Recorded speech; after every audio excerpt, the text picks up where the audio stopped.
menuju sehat KMS dan kartu tumbuh kembang anak yang dikeluarkan oleh Dinas Kesehatan dan Dinas KB. Kemudian membangun kelekatan antara bayi dan orang tua. Bapak dan Ibu melalui apa kelekatan antara bayi dan orang tua itu?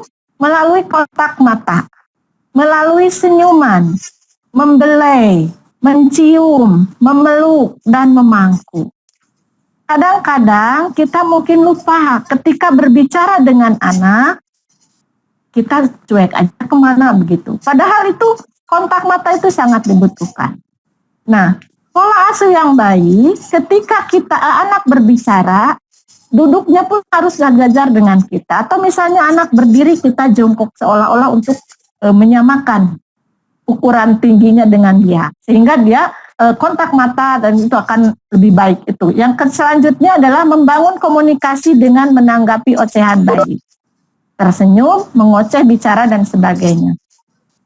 Mungkin Bapak Ibu punya pengalaman karena ada mungkin yang sudah pernah memiliki anak kecil gitu ya.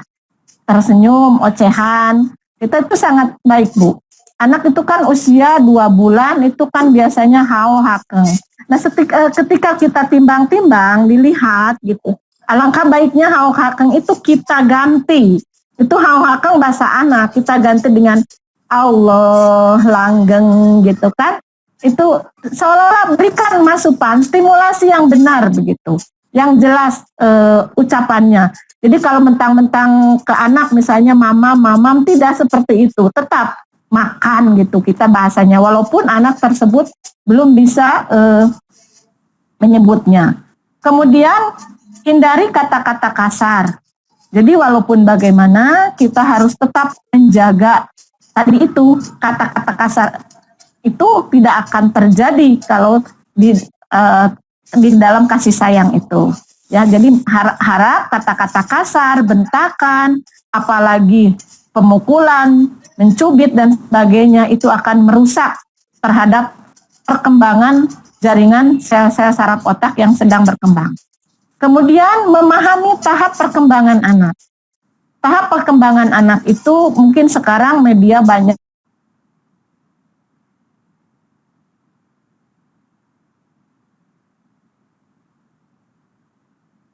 Kemudian melakukan stimulasi dengan cara bermain, bercerita, bernyanyi sesuai dengan usia anak. Mungkin ibu-ibu milenial ini sebagai masukan saja. Dulu ketika saya kecil sering diceritakan atau diberikan dongeng sebelum tidur. Nah, Bapak Ibu sekalian sekarang suka tidak memberikan cerita sebelum tidur atau tidur. Kadang-kadang anak tidur sendiri. Bapaknya asik main laptop atau ibunya nonton sinetron, anak tidur sendiri. Nah ini adalah bercerita itu sangat baik Bu, stimulasi yang sangat baik untuk anak. Mungkin anak belum mengerti, tetapi lama-kelamaan itu akan mengerti. Alangkah baiknya sebelum tidur itu diceritakan dengan dongeng-dongeng. Kemudian bagaimana memenuhi kebutuhan gizi pada 1000 hari pertama kehidupan? Yang pertama, ibu hamil harus makan lebih banyak dengan gizi yang seimbang. Jadi bukan banyak ukurannya saja, tapi gizinya juga harus terpenuhi. Protein, mineral, karbohidratnya harus seimbang. Vitaminnya. Kemudian mengkonsumsi tablet tambah darah sebanyak 90 tablet selama kehamilan. Nah, ini perlu saya ingatkan juga, jadi jangan sampai ibunya lupa, bapaknya tidak mengingatkan. Nah, ini harus kerjasama antara bapak dan ibu begitu. Kemudian memeriksa kehamilan secara rutin, tidak merokok, tidak minum minuman bersoda, alkohol, dan makanan berpengawet. Nah, apabila bapak suka merokok, jangan merokok di depan ibu yang sedang hamil. Lebih baik di tempat yang lain, karena perokok pasif itu akan lebih berbahaya. Yang selanjutnya harus melakukan IMD, imunisasi dini, inisiasi menyusui dini, langsung setelah bayi lahir. Sekarang itu biasanya baru dipotong tali pusar, bayi tersebut langsung didekapkan ke ibunya, disuruh mencari puting, karena Air susu ibu pertama itu yang kuning itu mengandung zat kolostrum yang baik untuk imun atau kekebalan anak. Kemudian memberikan ASI eksklusif 0 sampai 6 bulan. Setelah itu, setelah 6 bulan sampai usia 2 tahun, diteruskan pemberian ASI dengan tambahan makanan pendamping ASI. Nah, mungkin zaman dulu gitu ya, anak kalau nangis itu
hari pertama kehidupan.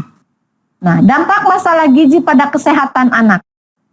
Ini, kekurangan gizi tidak saja membuat stunting, tetapi juga menghambat terhadap kecerdasan, memicu penyakit, dan menurunkan produktivitas. Ini gangguannya bisa dilihat di sini di bagan, gagal tumbuh, berat lahir rendah,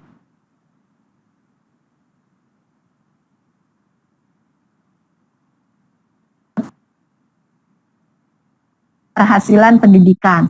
Kemudian menurunkan produktivitas pada usia dewasa dan gangguan metabolik pada usia dewasa yang mengakibatkan peningkatan risiko penyakit tidak menular atau penyakit tidak menular seperti diabetes, penyakit jantung, kanker, dan lain-lainnya.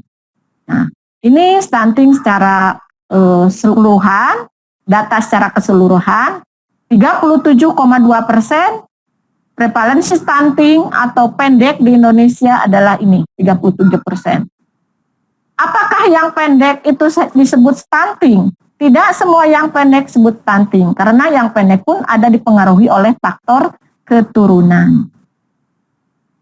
Nah, dampak dari stunting berdampak kepada balita maupun baduta memiliki tingkat kecerdasan tidak maksimal, menjadi anak yang lebih rentan terhadap penyakit. Di masa depannya dapat berisiko menurunkan tingkat produktivitas dan akan mewariskan kekurangan gizi pada anak-anaknya kelak, serta potensi kesempatan kerjanya pun akan terbatas. Tadi kalau kita lihat di paparan bahwa Sukabumi itu termasuk rawan stunting, ini adalah merupakan PR kita semua. Makanya saya sekalian mensosialisasikan dampak terhadap salah asuh di dalam 1000 hari pertama kehidupan ini akan berdampak terhadap stunting. Oleh karena itu, mari kita sama-sama lawan bukan hanya corona, tapi tekan untuk stunting. Karena generasi yang akan datang adalah generasi yang harus memiliki kemampuan yang tinggi, memiliki sumber daya manusianya yang tangguh, yang bisa membangun bangsa kita. Apalah artinya kita kaya, luas, banyak sumber daya alamnya, tetapi sumber daya manusianya rendah, kita tidak akan bisa membangun dengan baik. Oleh karena itu, dalam paparan ini, saya mengajak kita semua, para peserta yang ikut di dalam meeting ini, sama-sama untuk menekan stunting khususnya di Kabupaten Sukabumi. Terima kasih. Ini penyebabnya apa saja? Yang pertama adalah gizi buruk yang dialami oleh ibu hamil maupun anak balita, penyebab stunting. Kemudian praktek pengasuhan yang kurang baik, termasuk kurang pengetahuan ibu dan keluarga mengenai kesehatan dan gizi, serta stimulasi sejak sebelum hamil, selama hamil, dan setelah melahirkan. Masih terbatasnya layanan kesehatan, kurangnya akses terhadap air bersih. Nah, di sini kurang pemahaman atau pengetahuan ibu dan keluarga. Dalam hal ini bukan ibu saja, bapak, keluarga yang lainnya pun. Supaya sama-sama mengetahui pentingnya penyebab stunting itu begitu ya. Salah satunya adalah kurang pemasukan gizi yang seimbang ketika di 1000 hari pertama kehidupan. Tadi disinggung kebanyakan di kelas menengah ke atas. Mengapa terjadi demikian? Fenomena yang terjadi sekarang ini di kelas menengah ke atas itu kan penitipan anak itu dititipkan ya, terutama yang ibu-ibunya itu sebagai ibu-ibu yang ini sama-sama mencari nafkah di luar. Anaknya cukup dititipkan dengan pembantu atau baby sister yang notabene tidak memahami pola pengasuhan yang baik, sehingga akan terjadi seperti itu. Nah, oleh karena itu, mari kita cegah stunting. Fakta pengasuhan terkait stunting. Ini faktanya. 60% anak usia 0 sampai 6 bulan tidak mendapat ASI eksklusif. Karena apa? Ibunya sibuk bekerja, terutama yang tadi di Sukabumi saya utarakan, yang rawan stunting, salah satunya adalah di Kecamatan Cidahu, itu kan banyak pabrik, Bu. Pasti orang tua, anak itu masuk ke pabrik itu, bekerja di pabrik. Yang anak susunya itu diberikan susu formula. 2 dan 3 anak, dari 3 anak, usia 0 sampai 24 bulan tidak menerima MPASI yang sesuai. Nah, ini sebagai pengetahuan, makanan penambah ASI yang sesuai itu harus disesuaikan dengan usia anak. Jangan sampai anak usia 7 bulan sudah diberikan nasi, tim, dan sebagainya. Kemudian sedikit ibu hamil yang mengkonsumsi zat besi dan vitamin C. Nah, ini kita harus saling mengingatkan antara suami dan istri yang sedang ibu hamil. Oleh karena itu, ke depannya di dinas pendidikan atau misalnya di dinas pendidikan di desa ibu-ibu PKK harus diadakan, ada kelas ibu hamil, ada kelas menyusui, dan ada kelas orang tua. Supaya memahami tentang pengasuhan terutama 1000 hari pertama kehidupan. Apa yang dapat dilakukan untuk pencegahannya? Yang pertama, pemberian gizi yang seimbang, kasih sayang, stimulasi yang tepat, khususnya pada 1000 hari pertama kehidupan. Begitulah Bapak Ibu sekalian yang bisa saya sampaikan pada hari ini. Terima kasih atas perhatiannya. Untuk selanjutnya kami serahkan kepada moderator. Mangga Pak Ramlan.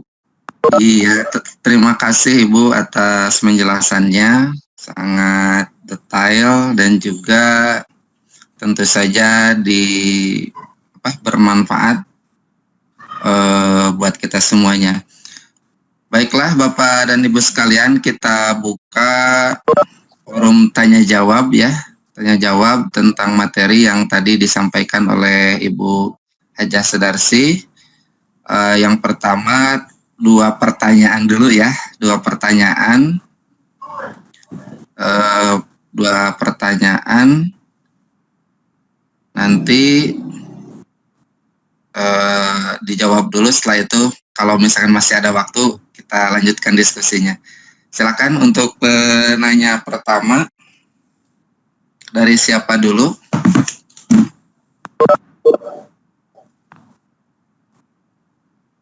Ya. Nah, ini ada beberapa, tapi sebelumnya mohon maaf, ini Pak Plibi-nya keluar ya. Tadi hostnya dialihkan ke siapa ya? Mohon maaf, takutnya nggak kerekam atau mungkin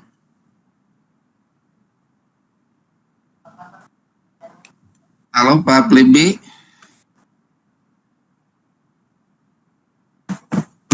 Assalamualaikum, punten ini. Kenapa hostnya jadi ke Abdi ini ya? Punten. Ya makanya. Halo. Makanya saya tadi ini ya Pak itu. Ya, kembalikan ke siapa ini? Saya kembalikan sekarang. Oh iya. Kirain udah ada ini sama Pak itu, Pak siapa? Pak Plibi. Ke siapain atau ini hostnya, punten? Sebentar ini Pak Plibi ini enggak aktif enggak? Pak Plibi. Ini ada beberapa chat ya. Pak, halo? Ya, halo. Nanti Bu ini recordnya aktif nggak atau ada dari peserta yang merecord di aplikasi lain gitu? Ya. Soalnya Pak Plibi-nya kayaknya keluar dari chat. Nah, ini masuk lagi Pak Plibi. Halo Pak Plibi. Halo. Halo ya. Mati lampu nih. Oh gitu. Enggak tadi. Iya. Tadi dialihkannya ke ini ya, ke hostnya bukan ke saya tadi. Oh, Pak Ramdan ya? Heeh, makanya bingung gitu. Aku juga. Enggak maksudnya tadi mengalihkannya ke Pak Ramdan ya, bukan ke saya ya. Oh iya, Ke rekam nggak Pak Plibi? rekam sih sebagian. Oh, ke Ada putus jalan, jadi putus jalan, mati nyala internetnya. Lawe listriknya, ya thread. Oh gitu. Halo, Assalamualaikum. Salam. Waalaikumsalam. Ya, untuk penanya pertama, ini ada dari Cik dulu ya, mohon maaf. Iya. Ya, Ibu Haja, iya, ini halo. ada penanya dari Ibu Amalia Nur Fajrianti. Apakah ada hubungannya antara pernikahan usia remaja dengan stunting? Itu yang pertama. Ya. Usia remaja itu usia berapa? Usia 17 tahun ya, Pak? Boleh satu lagi? Halo? Sebentar. Halo, belum, Pak. Ya, halo. Ini usia remaja ini hubungannya dengan stunting. Kalau saya lihat dari tadi itu kaitan dengan stunting itu yang pertama adalah pemasukan gizi, kasih sayang dan stimulasi ya. Kalau kita lihat pernikahan dini itu kemungkinan akan terhadap gen itu pengaruhnya, gitu, Pak. Yang saya tahu itu seperti itu, Pak. Barangkali ada yang mau menambahkan. Halo? Ya, halo. Halo, Pak. Ya, bagaimana penanya? Sebentar, Bu.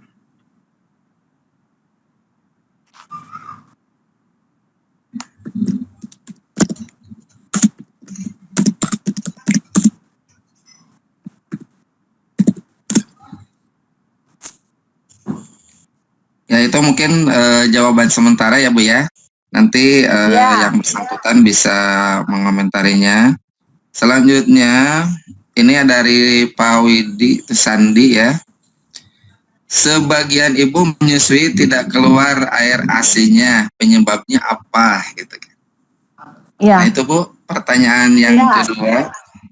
Iya, biasanya Pak, itu kalau yang enggak keluar itu ya, putingnya itu ke dalam gitu ya. Putingnya, maksudnya putingnya itu ke dalam, itu sebaiknya ketika ada terapi-terapi sebelum melahirkan. Jadi ketika usia triwulan terakhir, itu sebaiknya ibu yang sedang hamil sering membersihkan puting susunya begitu. Kan di situ ada lubang-lubangnya, dibersihkan, dikompres dengan air hangat. Nah, apabila putingnya itu tidak keluar, ini harus dibantu Pak, maksudnya tuh kerjasama dengan bapaknya gitu. Jadi nah, itu Pak, emang bukan apa-apa, itu terapinya gitu untuk menanggulangi permasalahan tersebut. Nah kemudian ketika lahir itu kan ketika anak lahir, kalau itu air susu tidak keluar itu bukan tidak keluar karena tertutupi itu.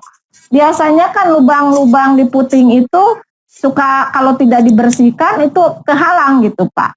Jadi selalu dibersihkan triwulan terakhir, triwulan ketiga ketika masa kehamilan itu harus sering dibersihkan. Dan biasanya kalau dipijit pun misalnya ketika masih belum lahir bayinya itu kalau dibersihkan terapi seperti itu akan keluar walaupun belum ditetekan begitu Pak. Apalagi kalau dibantu oleh bapaknya gitu. Jawabannya seperti itu Pak. Nah, jadi harus ada bantuan dari bapaknya itu yang paling Ya utama ya Bu. iya, jangan kerjasama pada sesuatu aja. Boleh saya menambahkan, Bu, Pak? Ya, Pak, mangga. Ya, silakan. Ya, saya selaku Bapak yang bertanggung jawab, mau menambahkan, Pak, Bu. Ya, boleh, silakan. Ya. Kalau di kampung itu biasanya ada beberapa terapi yang setidak-tidaknya bisa untuk mengeluarkan air ASI ya Bu ya. Ya, air susu ibu. Ya, itu biasanya ada yang memakan Daun pepaya kaktus. pentil ya Bu ya? Pepaya. Ya, pepaya pentil. Pepaya muda, rebus Bagusnya pepaya lagi. muda. Ya, bagusnya lagi itu kalau dalam bahasa Jermannya gedang Yunan. Hmm. Katanya disepan, kemudian dimakan oleh ibu yang menyusui. Insya Allah akan banyak, ditambah lagi dengan bapaknya gitu. Ada lagi yang juga memakai pepes bentir Bu, kalau di saya mah di sini di kampung mah. Oh. Jadi seperti itu, untuk lebih banyak air susu biasanya juga harus makan pepes bentir, ikan-ikan kayak ikan mas tapi yang kecil-kecil itu Bu. Ya. Ya, katanya seperti itu. Ditambah lagi dengan komunikasi dengan bapaknya. Begitu Bu tambahannya, terima kasih.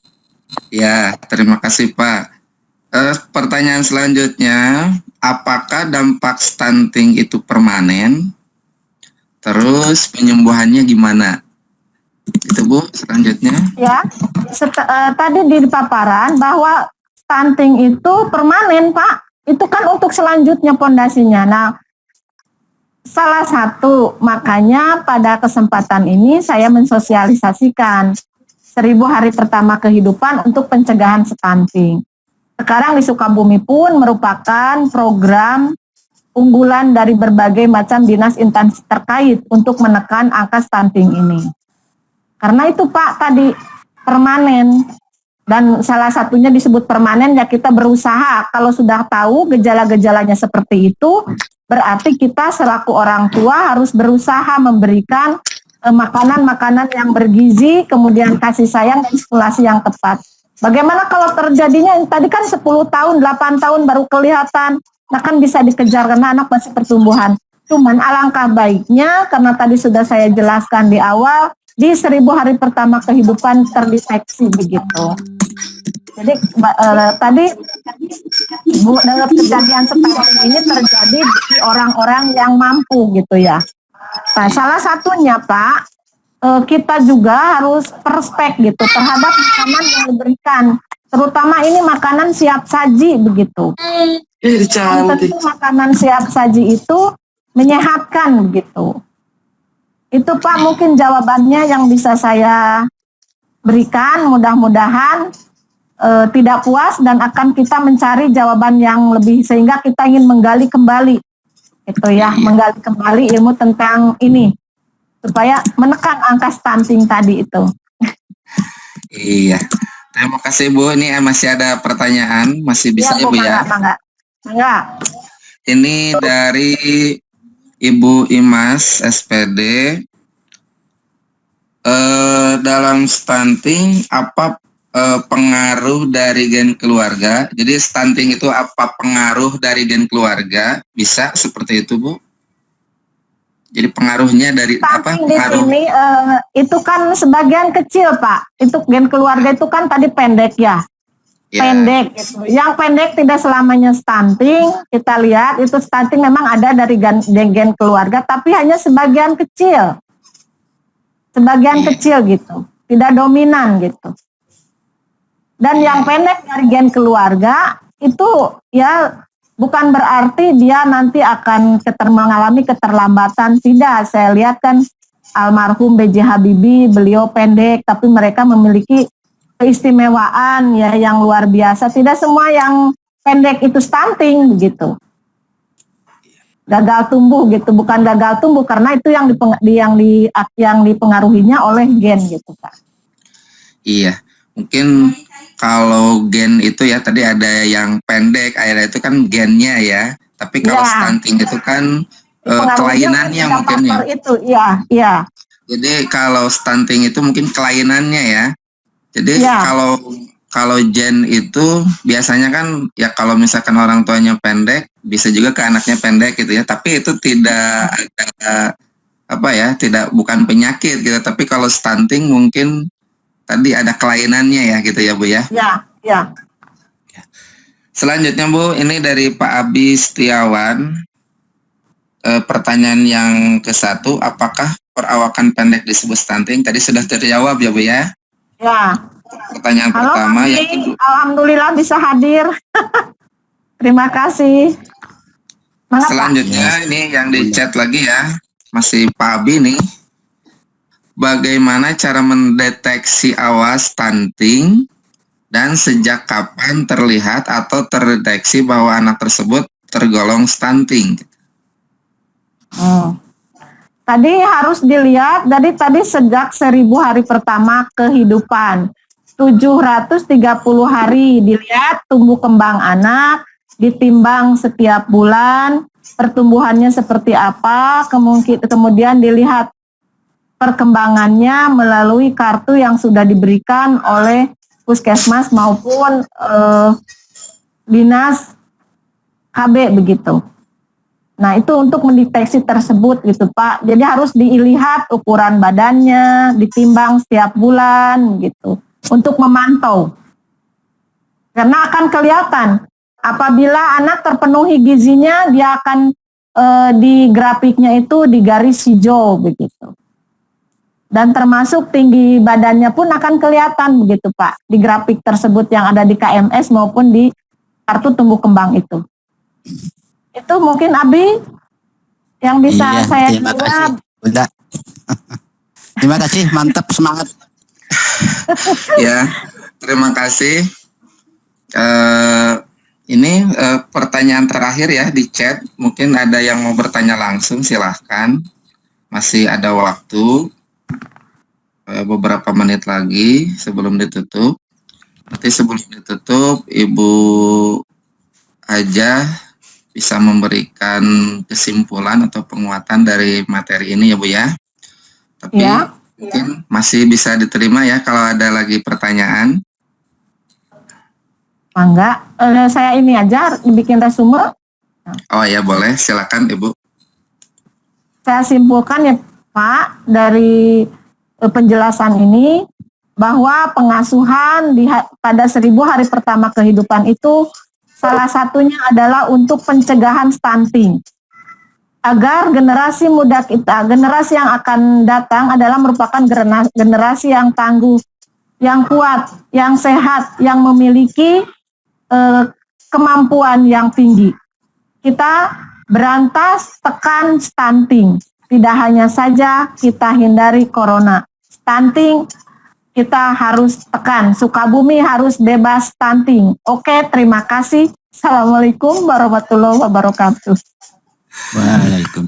Waalaikumsalam warahmatullahi. Terima kasih atas penjelasannya. Tentu saja mudah-mudahan bermanfaat buat kita semuanya. Tentu saja kita berikan aplaus yang sangat-sangat ya buat Ibu Haji. Iya, terima kasih. Mungkin tugas saya sebagai moderator dicukupkan sekian. Saya kembalikan kepada Pak Plibi sebagai host. Terima kasih atas perhatiannya. Assalamualaikum warahmatullahi wabarakatuh. Waalaikumsalam warahmatullahi wabarakatuh.